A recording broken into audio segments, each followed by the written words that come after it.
when it comes to business, laging nandyan yan. Mhm. Pero what we do is we separate the business to our relationship. Mhm. So, if sasabihin ko lang, in business, we call mom and sir.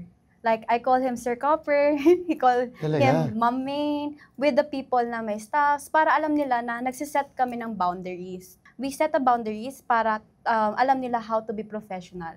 So, yun yung kinagandahan sa amin. Pero hindi po talaga maiiwasan yung pag-aaway sa negosyo. It's just, kailangan lang talaga na pag-usapan ng maayos and magkaintindihan. Pag hindi naintindihan, ayusin na lang. Kasi whatever happens, you'll need to know na nag-start ka and you have the why kung ba't kami nag-start. So, lagi namin babalikan kung bakit ba kami nandito. Dagdag ko lang rin. Sige.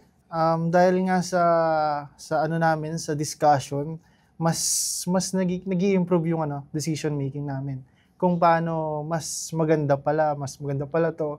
So, yun, kumbaga, dahil sa discussion na maayos sa business kasi meron kaming cup. Yung cup na kapag may cup, pag sinuot mo, business owner ka. Tapos kapag sinuot ko naman yung bebe time naman. Yan. Ano susuot mo? Baby time. Pag sinuot ko, pang bebe time naman na cup. Okay. Yan.